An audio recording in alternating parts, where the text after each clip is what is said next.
Hello and welcome back to Kingdom Creative Connected Collective. And today we're talking about how are you growing?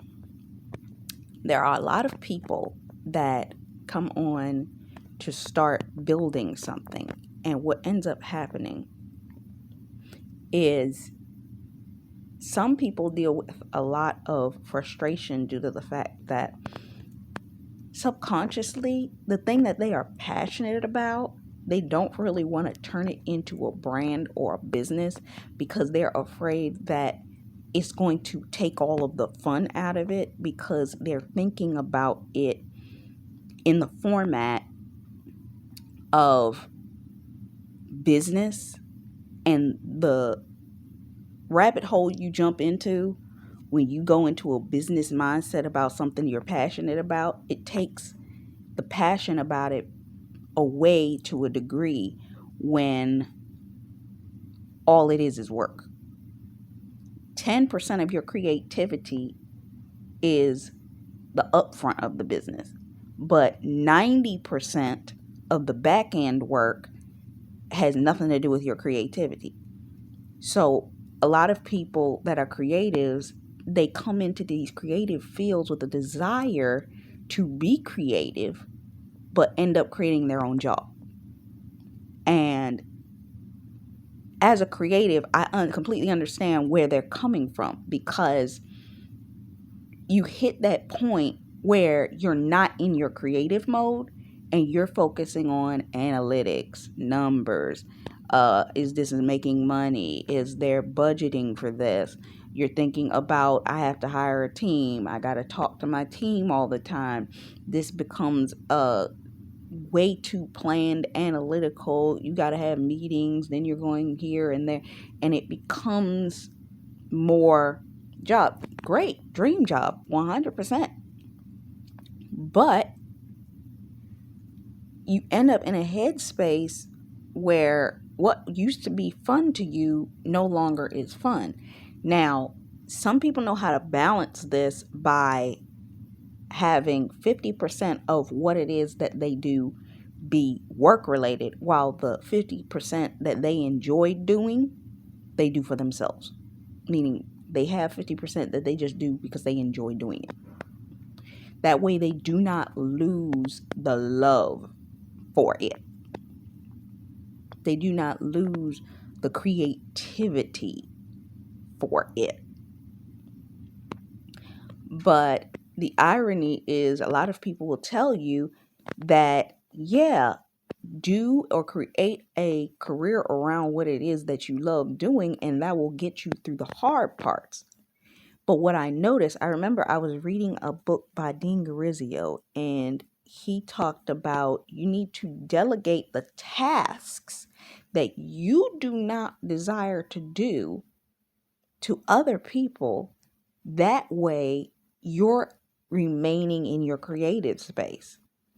But I'm noticing even yet and still, dealing with a team still bothers people. And that may be a control aspect where you feel like you need to control that thing, or you want to have your hands in everything, and your desire to control it is causing you to feel weighed down and weighted with that. But what is my main point? We're here to grow. But I needed to talk about that because that's the thing that will make the determination of whether you'll be able to handle the weight of the growth. You understand what I'm saying? Because you come in with a desire to create and have creativity to develop a product, a coaching service, a this, a that, so on and so forth. You need to come into that thing from a creative space. Secondarily, if you're going to create products, courses, all of these kinds of things, do them in a fun manner, but always with the back knowledge in your brain. I'm going to turn this into something. You record extra content when you're recording for yourself because you know at another point in time, I might end up selling that as a course. You record yourself teaching this entire thing, because you might say, I can turn these things into a program. You can record or you create your products in your house, and you test out, A/B test, whether it's your food, your baking, or what have you, and you're like, I can create this, but how am I going to scale it? You look into how would you go about the scaling. Can you do it at a low cost? What's the low end cost I can do it at? What's the high end cost that I can do that at? And what am I going to use to be the financial support up under that thing, so that it can float me during the point in time when I'm trying to transition into a higher cost product? Because you're going to constantly, it's part of being and developing a business, that you will constantly be transitioning from one thing to another. You may end up starting for 6 months in one location, then you may do something and you may end up 2 years in another. You may get to another location and you may grow again in the next 4 years. But you're going to constantly be growing and scaling. But what does that look like for you, for what it is that you particularly are creating? Look at what it is that you're desiring to create. Is it candles? Is it clothing? Is it food? Is it music? Is it what is your plan?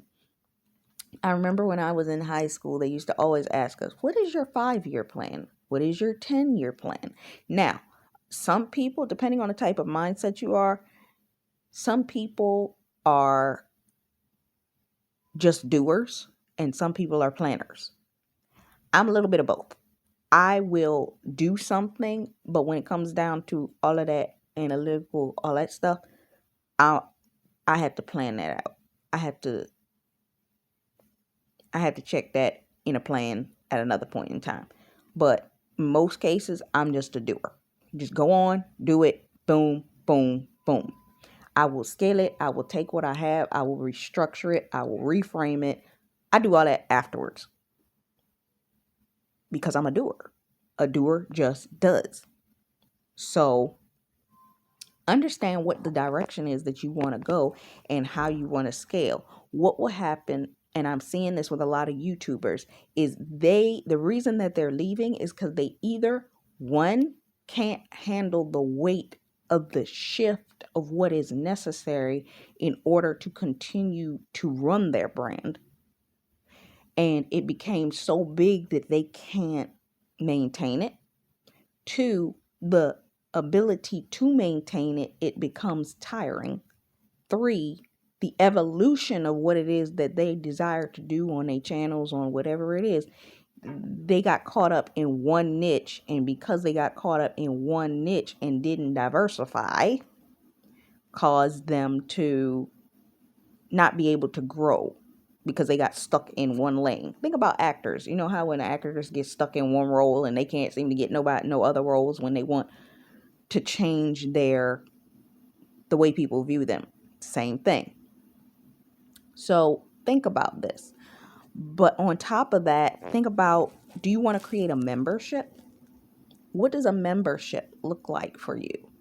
Because if you're trying to grow past the point that you are here on YouTube or a Pinterest or a blog or whatever it is that you're trying to grow, you may want to look into membership platforms. There used to be a platform that I was interested in looking at called Circle. The sister platform to that's similar is a platform called Tribe. But Circle, you can create a platform similar to Facebook if that's what you desire to create. Then, for those of you that are YouTubers, there's this place called Uscreen that if you wanted to at some point move what you have here on YouTube over to Uscreen, you can do that. But you have to create your monthly membership cost, because that cost for you will be anywhere from $60 to $600 depending on what package you get. But you get the opportunity to have your own app, and it's kind of Netflix style, so you can have multiple different things on there. What do you want to create? Do you want to get to that level that you're going to create that much content that you may want to shift your content from this platform to another platform? What is it that is your end goal with this social media? Maybe you want to create a podcast. What do you want to do? Do you want to share something on Clubhouse? I don't think anybody even talks about Clubhouse no more. I'll be honest with you. But an Anchor podcast, which is now Spotify podcast. Do you want to shift that podcast to a podcast location that you now own? Circle, which is a membership, you can create your podcast on that membership site and do a paid membership for that podcast on that membership site if you want to do that. But it's about knowing what format you want to create and then finding the membership site that can handle the framework of what you want to develop. If you're a blogger, a podcaster, then you may want a circle. If you may want a tribe or a circle. I think you can only do the audio on circle. Now, understanding what's your engagement and growth. Are you going to have a place that you engage with people? Maybe you have a Discord. Look at websites like Wix. I think you can integrate your Discord to your website. And I also know that you can you can integrate YouTube videos there. You can integrate, you can integrate your podcast there. You just have to add the feed. So you can create a website that has all of your stuff in one location. So, but the catch-22 to something like a Wix, you don't own Wix. So you want to find a host like WordPress that you can integrate the same things. What is it that you're desiring to do to bring up your creative avenues? Where do you want to go with it? How do you want to be consistent within the development of that? Food for thought. Because when you get past the point of just developing it, how do you want to expand it in order for you to exit off of these social media platforms and enter into your own thing, especially if it grows to a point that you are making enough money? Like we've seen these influencers that are making hundreds of thousands of dollars and even some that are making millions. You want to have ownership of that money. You understand what I'm saying? So how are you growing? Are you batching content? Do you have a content strategy to batch your content in order to keep growing and to transition your content from one platform to another? What does that look like? So this was just food for thought. I'm going to come back in the next one.